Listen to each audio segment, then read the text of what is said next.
नमस्कार किसान भाइयों और बहनों। जैसा कि संपूर्ण विश्व अपने भोजन के लिए कृषि पर निर्भर है, इसीलिए फसलों का सावधानी पूर्वक उत्पादन और भंडारण करना आवश्यक है। साथ ही मौसम के अनुरूप उचित जल प्रबंधन भी महत्वपूर्ण है। तो किसान भाइयों और बहनों, आप सभी का स्वागत करते हुए आज के कृषि दर्शन कार्यक्रम में हम सबसे पहले आपको बता रहे हैं ग्रीष्मकालीन फसलों में पौध संरक्षण विषय पर एक खास जानकारी, और ये जानकारी आपको देंगे श्री आशीष श्रीवास्तव जी। तो आइए देखते हैं ये जानकारी। किसान भाइयों नमस्कार, मैं डॉक्टर आशीष श्रीवास्तव, कृषि वैज्ञानिक, कृषि महाविद्यालय गंजबासौदा से। जैसे कि आप सभी जानते हैं, गर्मी का मौसम चल रहा है और इस समय हमारे सभी किसान भाइयों ने ग्रीष्मकालीन फसलों में मुख्य रूप से मूंग काफ़ी मात्रा में लगाई है। कुछ किसान भाइयों ने उड़द भी लगाई है।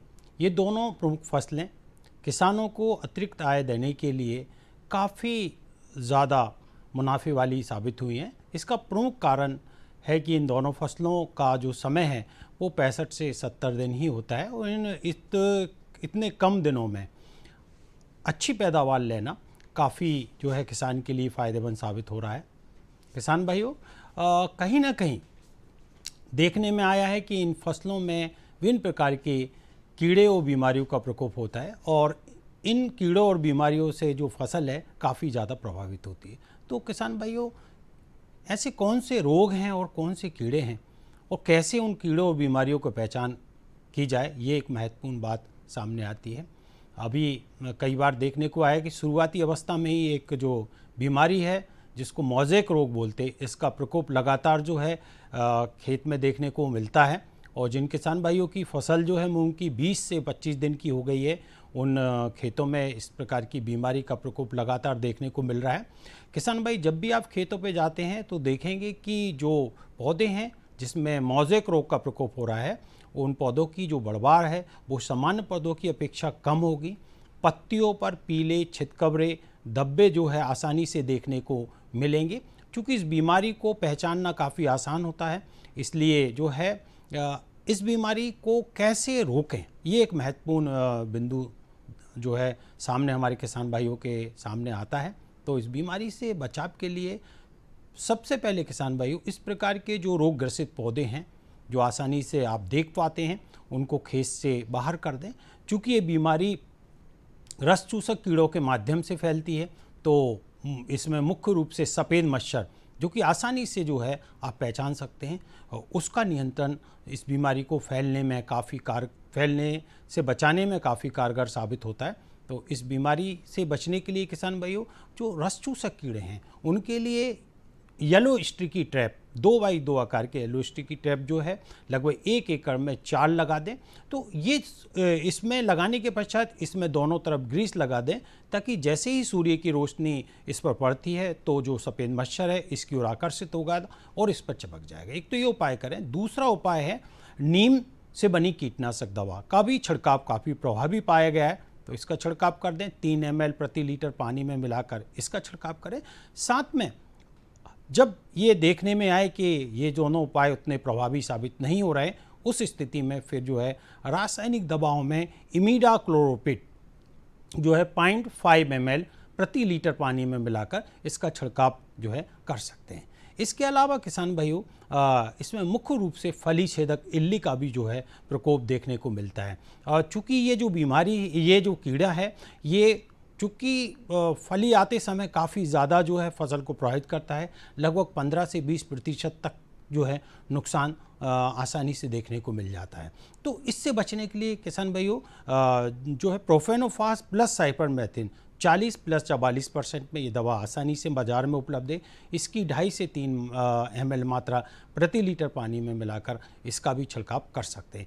साथ में किसान भाइयों, जो मुख्य समस्या मूंग और उड़द में जो आती है वो है विभिन्न प्रकार के जो रस चूसक कीड़े हैं। सफ़ेद मच्छर के अलावा भी और भी रस चूसक कीड़े हैं, जैसे थ्रिप्स है, जैसिड है, लीफ माइनर है। इनका प्रकोप भी जो है देखने को मिलता है। तो जो दवा मैंने सफ़ेद मच्छर के लिए बताई है, उस दवा का ही अगर आप प्रयोग करते हैं तो इन कीड़ों से भी आसानी से बच सकते हैं। इसके अलावा एक और जो प्रमुख समस्या लगातार देखने को मिल रही है वो है सर्कोस्पोरा पत्ती धब्बा रोग, ये भी लगातार जो है मूंग की फसल को प्रभावित कर रहा है और इस समय जो है काफ़ी किसानों के खेतों पर देखने को मिलता है। तो इसमें देखेंगे आप कि पत्ती पर अनियमित आकार के जो है धब्बे, जलसिक धब्बे देखने को मिलते हैं, जो कि भूरे से लेकर जो है कत्थई रंग में आसानी से जो है देखने को मिल जाती है। और इस रोग के प्रकोप से पौधे की बढ़वार प्रभावित होती है, प्रकाश संश्लेषण की क्रिया काफ़ी ज़्यादा प्रभावित होती है, पौधे में फूल कम लगते हैं और फलियां भी कम लगती हैं। तो इस प्रकार की बीमारी अगर देखने को मिल रही है तो इसके लिए डाइथेन M45 2.5 से 3 ग्राम जो है प्रति लीटर पानी में मिलाकर आप इसका छिड़काव करेंगे तो काफ़ी प्रभावी नियंत्रण इससे हो सकता है। इसके अलावा किसान भाइयों समय समय पर खेत का निरीक्षण करें। एक बात मैं अब सभी किसान भाइयों से कहना चाहता हूं कि खरपतवार भी कहीं ना कहीं कीड़े व बीमारियों को पनपने में काफ़ी महत्वपूर्ण भूमिका निभाते हैं। तो जब भी खरपतवार खेत के आसपास या मेड़ों पर दिखाई दें तो इस प्रकार के खरपतवारों को तुरंत जो है खेत से बाहर करें। साथ में जो है एक और विशेष तौर पर ध्यान रखें, चूँकि गर्मी का मौसम है तो लगभग 3 से 4 या 5 दिन के अंतराल पर अगर सिंचाई की जो है व्यवस्था है तो आप ज़रूर करें। लेकिन यहाँ ये ध्यान रखना है कि फूल आते समय सिंचाई आपको नहीं करना है। तो किसान भाइयों, इस प्रकार इन सब बातों का यदि आप ध्यान में रखते हो और खेत का निरीक्षण करते हैं तो मुझे लगता है कि जहाँ कीड़े और बीमारी है इसकी समस्या का आप अच्छी तरीके से निराकरण करके और भरपूर पैदावार ले सकते हैं। कार्यक्रम में समय हो गया है एक छोटे से ब्रेक का, मिलेंगे ब्रेक के उस पार। अरे सुन तो। मुझे क्या सुनाना चाहते हो? जो सुनाओ मेरी सौतन को। किसको? अरे वही तुम्हारा मोबाइल फोन जिससे सुबह शाम दिन रात चिपके रहते थे और कहते थे किसान कॉल सेंटर से बातें हो रही हैं। अच्छा ये बात है। हाँ क्यों, क्या हुआ? अब बात नहीं होती क्या? अब तो झट से बात हो जाती है। संबंधी समस्याओं का अपनी भाषा में तुरंत हल पाने के लिए पूरे भारत में किसी भी फोन से हेल्पलाइन नंबर पर संपर्क करें। किसानों का दोस्त किसान कॉल सेंटर।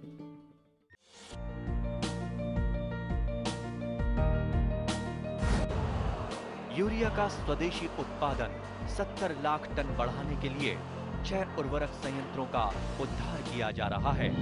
FCIL के गोरखपुर, सिंदरी, तलचर और रामागुंडम संयंत्र, HFCL की बरौनी इकाई और BVFCL की नामरू फोर्थ। सोने पर सुहागा ये है कि देश में अब बनेगा सिर्फ नीम लेपित यूरिया, क्योंकि इससे होगा किसानों का फायदा ही फायदा। अनाज का उत्पादन 10% तक बढ़ेगा, बढ़ेगी 10 से 15% नाइट्रोजन क्षमता।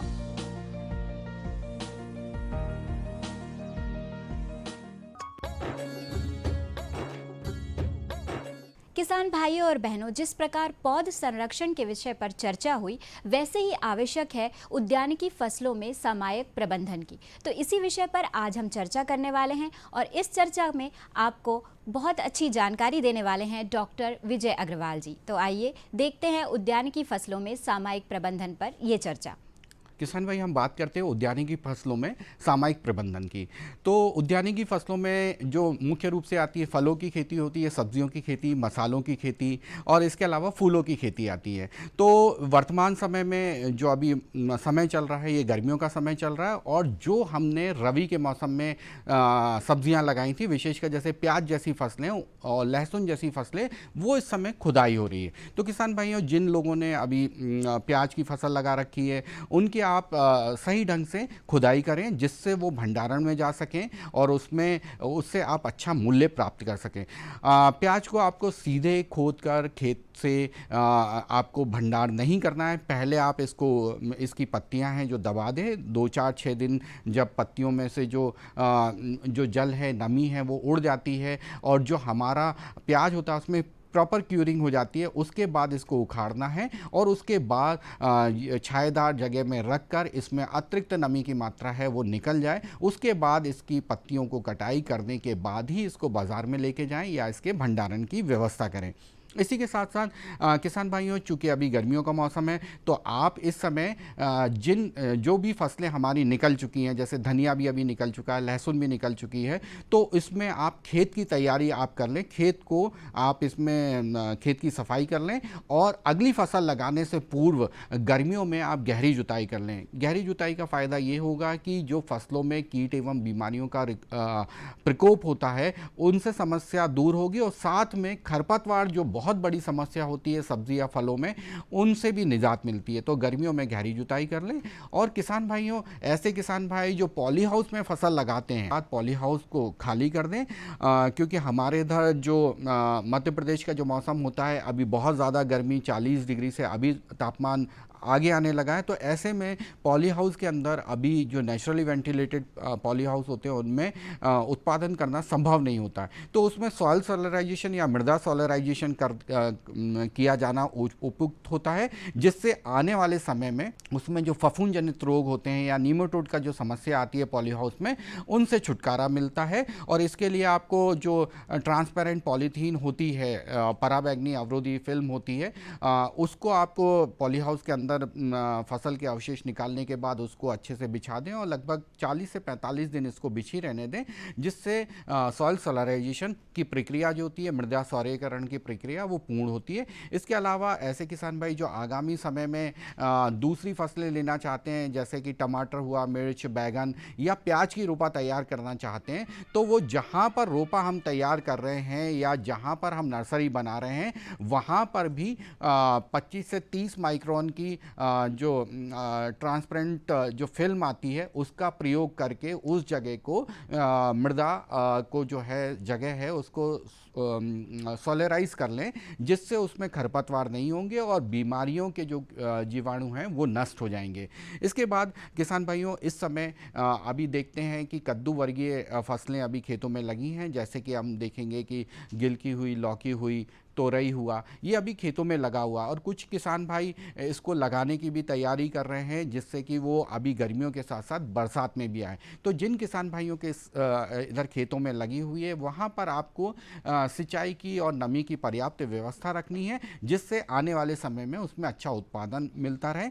और समय समय पर आप देखें, क्योंकि सब्जियों में ज़्यादातर किसान भाई ड्रिप इरीगेशन का प्रयोग करते हैं, तो आप जो खरपतवार जो आप खाद देते हैं, उर्वरक देते हैं, वो ड्रिप के माध्यम से, वेंचुरी के माध्यम से, ड्रिप के द्वारा ही खेत में देंगे तो अच्छा रहेगा। इसमें आपको एक बात का और ध्यान रखना है कि हर हफ्ते ड्रिप का जो एंड कैप होता है उसे खोल के देख लें कि कई बार क्या होता है कि खारा पानी होने के कारण ड्रिप चोक हो जाती है, तो उसका मेंटेनेंस भी करते रहें। नहीं तो क्योंकि ऊपर फसल लगी रहती है और ड्रिप अगर नहीं चल रहा है तो वो इससे में उत्पादन कम होगा, फसल सूखने की संभावना भी रहेगी। इसके बाद जो किसान भाई अभी नई बोनी करना चाहते हैं, तो इस समय भिंडी भिंडी की तैयारी कर सकते हैं, भिंडी फसल को तुरंत लगा सकते हैं खेत में, उसकी आप तैयारी कर लें। और इसके बाद अभी आने वाला जो समय है, जो अगला महीना है, उसमें हमको दो चीज़ें हम अपने खेत में उद्यानिकी की फसलों में उसकी तैयारी करनी है। हमें एक तो अदरक की करनी है और एक हल्दी लगानी है।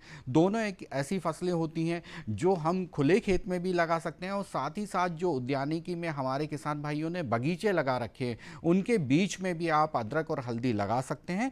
तो इनकी आपको बीजों की इनके जो आपको कंद लेने हैं, उनकी व्यवस्था कर लें। क्या होता है कि किसान भाइयों, जो चीज़ें हमें लगानी रहती है और जब लगाने का समय आता है और जब हम बीजों की या कंदों की बात करते हैं, तो उस समय उसकी उपलब्धता नहीं हो पाती है या गुणवत्तापूर्ण जो होती है, गुणवत्तापूर्ण सामग्री हमें नहीं मिल पाती है, तो उनकी अभी से आप व्यवस्था कर लें। और जो किसान भाई खरीफ के मौसम में प्याज लगाना चाहते हैं, तो वो प्याज का, खरीफ के मौसम का जो प्याज होता है, जैसे एग्रीफाउंड डार्क रेड किस्में होती हैं, जो गहरे लाल रंग की किस्में होती हैं, वो खरीफ के मौसम की किस्में होती हैं, तो उन बीजों की व्यवस्था कर लें और शेड नेट लगा के आप नर्सरी भी तैयार कर लें। और उन नर्सरी के 15 दिन बाद लगभग उन नर्सरी में आप बीज को बो दें, जिससे 1.5 महीने के बाद, जैसे बारिश शुरू होने के बाद, जो उठी हुई क्यारियों में आप इसको आप बो सकते हैं। इसके साथ साथ आपको ध्यान रखना है कि अभी जैसा कि अभी फलदार पौधे लगाने का भी मौसम अभी है, यानी अभी उसकी खेत की तैयारी करने का मौसम है। तो जो भी आप फलदार पौधे लगाना चाहते हैं उनकी व्यवस्था भी आप कर लें और साथ में आप खेत में रेखांकन कर लें कि कितनी दूरी पे आपको लगाना है, क्या बीच में आपको अंतर्वर्ती फसल लगानी है। तो अगर अंतर्वर्ती फसल के रूप में सब्जी या दूसरी फसलें लेना जा रहे हैं तो आपको कतार से कतार की दूरी अधिक रखनी है, लेकिन पौधे से पौधे की दूरी अगर पपीता केले जैसी फसलें तो 2 मीटर रख सकते हैं, अनार की फसल है तो 3-3.5 मीटर रख सकते हैं, अमरूद की फसल में 4 से 5 मीटर और आम की फसल में 5 से लेके 7 मीटर 8 मीटर तक आप दूरी रख सकते हैं। तो इस समय आपको खेत का रेखांकन करना है क्योंकि हमारी फसल कट चुकी है। इसके बाद आप खेत में गड्ढे करके गड्ढे भी इसी समय कर दें जिससे 1-1.5 महीने की जो गर्मियाँ हैं वो अच्छी धूप गड्ढे पर पड़ती है, तो इससे जो ज़मीन के अंदर जो हानिकारक कीटाणु और जीवाणु और खरपतवार के बीज होते हैं वो भी नष्ट हो जाते हैं। तो किसान भाइयों, इस प्रकार से आप अभी जो हमारे उद्यानिकी फसलें हैं, चाहे वो सब्जी की बात करें या फलदार पौधों की बात करें, तो उसमें सामयिक आप देखभाल करते चलें और आने वाले समय में जो हमें सब्जियां लगानी है उसके अच्छे किस्म के बीज ले लें, अच्छे किस्म के पौधे ले लें और खेत की तैयारी इसी समय करें। गर्मियों में खेत की तैयारी करने से आने वाले समय में हमें अच्छा उत्पादन मिलता है। आइए किसान भाइयों और बहनों, कार्यक्रम कृषि दर्शन में अब समय हो गया है खबरें खेती की। नमस्कार किसान भाइयों, खबरें खेती में आपका बहुत स्वागत है। आइए नजर डालते हैं प्रमुख खबरों पर। मन की बात के 100वें एपिसोड का प्रसारण, जनक्रांति बनी मन की बात, राज्यपाल, पशुओं में विषाक्तता, कृषि उपज मंडी की योजना और न्यूमेटिक प्लांटर। आइए सबसे पहले बात करेंगे मन की बात की। माननीय प्रधानमंत्री श्री नरेंद्र मोदी ने विगत रविवार रेडियो कार्यक्रम मन की बात के जरिए देशवासियों को संबोधित किया। मन की बात कार्यक्रम का यह 100वां एपिसोड था जो हर महीने के आखिरी रविवार को सुबह 11 बजे प्रसारित होता है। कार्यक्रम की शुरुआत करते हुए प्रधानमंत्री श्री मोदी ने कहा कि 100वें एपिसोड को लेकर हजारों चिट्ठियां और संदेश मिले। ये चिट्ठियां पढ़कर मन भावुक हो गया। पीएम ने कहा कि लोगों ने मुझे मन की बात के 100वें एपिसोड पूरे होने पर बधाई दी है, लेकिन असल बधाई के पात्र तो आप सभी श्रोता हैं। इस अवसर पर उन्होंने मन की बात कार्यक्रम के पहले एपिसोड को याद किया। उन्होंने कहा 3 अक्टूबर 2014 को विजयादशमी का वो पर्व था और हम सब ने मिलकर विजयादशमी के दिन मन की बात की यात्रा शुरू की थी। उन्होंने आगे कहा कि हम इसमें पॉजिटिविटी को सेलिब्रेट करते हैं, हम इसमें लोगों की भागीदारी को भी सेलिब्रेट करते हैं। कई बार यकीन नहीं होता कि मन की बात को इतने महीने और इतने साल गुजर गए हैं। हर एपिसोड अपने आप में बेहद खास रहा। श्री मोदी ने कहा कि मन की बात के जरिए कितने आंदोलन खड़े हुए। मन की बात जिस विषय से जुड़ा वो जन आंदोलन बन गया। जैसे खिलौनों की इंडस्ट्री को फिर से स्थापित करने की बात हो, भारतीय श्वान यानी देसी डॉग्स के बारे में जागरूकता बढ़ाने की बात हो, गरीब और छोटे दुकानदारों से झगड़ा न करने की मुहिम हो, ऐसे हर प्रयास समाज में बदलाव का कारण बने हैं। पीएम ने कहा कि मैं हमेशा ही कहता हूं कि हमें विदेशों में घूमने जाने से पहले अपने देश के कम से कम 15 टूरिस्ट डेस्टिनेशन पर ज़रूर जाना चाहिए। यह जगह जिस राज्य में आप रहते हैं वहाँ के नहीं होने चाहिए, आपके राज्य से बाहर किसी अन्य राज्य के होने चाहिए। मन की बात कार्यक्रम के 100वें एपिसोड को ऐतिहासिक बनाने के लिए ज़बरदस्त तैयारियां की गई थी। देश की हर विधानसभा में 100 स्थानों पर इस कार्यक्रम को सुनने की व्यवस्था की थी, जिसमें लाखों लोगों ने मन की बात कार्यक्रम को सुना। साथ ही इस कार्यक्रम को विदेशों में भी प्रसारित किया गया था। उल्लेखनीय है कि प्रधानमंत्री श्री नरेंद्र मोदी जी द्वारा देश के लोगों से की गई मन की बात अनेक लोगों के लिए प्रेरणा का स्रोत बनी है। जैसे बेटी बचाओ मेरी पढ़ाई अभियान जैसी विचारधारा का प्रवाह इस कार्यक्रम के माध्यम से पूरे देश में हुआ है। इसके अलावा प्रधानमंत्री जी ने इस कार्यक्रम के माध्यम से देश के किसानों, महिलाओं, गरीबों, बच्चों, समाज सेवियों, व्यापारियों, उद्योगपतियों तथा कला के क्षेत्र में कार्य करने वाले आदि जन जन को विगत 100 एपिसोड में प्रोत्साहित और संबोधित कर चुके हैं। प्रधानमंत्री श्री नरेंद्र मोदी जी के मन की बात के 100वें एपिसोड के प्रसारण कार्यक्रम में राज्यपाल श्री मंगू भाई पटेल प्रदेश के पद्म पुरस्कार से सम्मानित और मन की बात में उल्लेखनीय विभूतियों एवं आमंत्रित गणमान्य अतिथियों के साथ राजभवन में शामिल हुए। स्वागत के इस क्रम में आग्रह उप महानिदेशक दूरदर्शन मध्य प्रदेश सुश्री नवनीत कौर से पुष्प दल भेंट कर माननीय राज्यपाल महोदय का स्वागत करें। कार्यक्रम प्रमुख दूरदर्शन मध्य प्रदेश श्री शिवराम सिंह रावत जी से माननीय राज्यपाल महोदय का स्वागत करें। स्वागत के इस क्रम में आग्रह कार्यक्रम के मुख्य अतिथि माननीय राज्यपाल महोदय का आगे की ओर बढ़ते हुए आग्रह करेंगे। मन की बात कार्यक्रम का विशेष आयोजन राजभवन के विशाल सभागार सांदीपनी में किया गया। राज्यपाल श्री पटेल ने कहा कि लोकतांत्रिक राज व्यवस्था में प्रधानमंत्री को सीधे जनता से जोड़ने का अद्भुत प्लेटफॉर्म मन की बात कार्यक्रम है। मन की बात वास्तव में ऐसी जन क्रांति है जिसकी पहुंच देश के कोने कोने तक है। यह एक ऐसा करिश्मा है जिसने जनता को जनशक्ति में बदल दिया है। सदी की सबसे बड़ी त्रासदी कोविड का सामना करते हुए भारत को सक्षम बनाया है। उन्होंने कहा कि मन की बात में की गई अपील ने आपदा के इस दौर में लोगों का मनोबल बढ़ाया है, कोविड वॉरियर का उत्साह वर्धन किया है, जनता कर्फ्यू और वैक्सीनेशन जैसे प्रयासों को जन आंदोलन में बदलने का भूतपूर्व चमत्कार भी किया है। यह चमत्कार इसलिए हुआ क्योंकि संवेदनशील मोदी जी की मन की बात हर हिंदुस्तानी के दिल की बात बन जाती है। मन की बात कार्यक्रम के बाद राज्यपाल राजभवन आए, प्रदेश के पद्म पुरस्कारों से सम्मानित किया गया। साथ ही उन्हें स्मृति चिन्ह भी भेंट किए गए।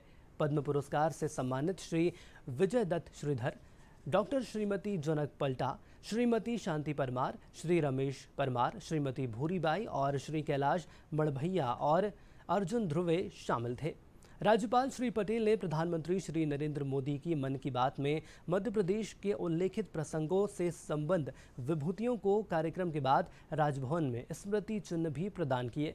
इनमें सुश्री ममता शर्मा, श्री सुभाष जिलौदिया, मास्टर तुषार, श्री आशाराम चौधरी, सुश्री उषा दुबे, श्री अतुल पाटीदार, सुश्री बबीता राजपूत, श्री राम लोटन कुशवाहा, श्री अर्जुन सिंह, श्री रोहित सिसोदिया, श्री रजनीश, फील्ड डायरेक्टर पेंच टाइगर रिजर्व, श्री ज्ञानेंद्र पुरोहित, श्रीमती मोनिका पुरोहित, सुश्री गीता, श्री प्रशांत घावले, सुश्री भावना डहेरिया और सुश्री मंजू मंडलोई शामिल रहे।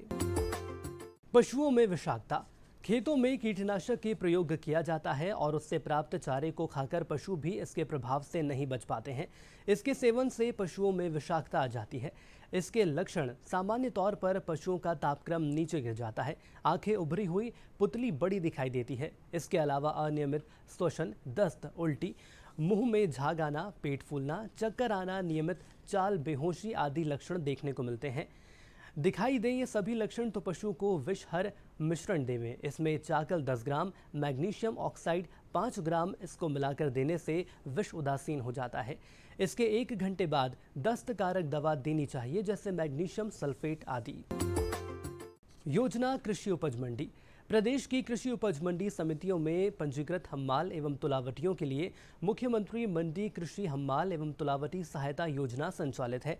यह योजना पूरे प्रदेश में लागू की गई है। इस योजना के अंतर्गत प्रसूति सहायता, विवाह के लिए सहायता, छात्रवृत्ति एवं मेधावी छात्र पुरस्कार योजना, चिकित्सा सहायता, दुर्घटना में स्थायी अपंगता एवं मृत्यु की स्थिति में सहायता, मंडी प्रांगण में कार्य करते हुए दुर्घटना में सहायता को शामिल किया गया है।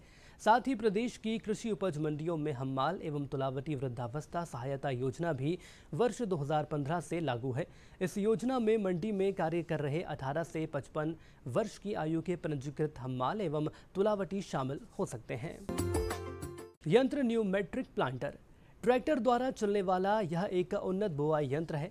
विभिन्न प्रकार की फसलों के बीजों को बोने के लिए जब कतार से कतार व पौधों से पौधों की दूरी निर्धारित रखनी हो तो इस प्लांटर से की जा सकती है।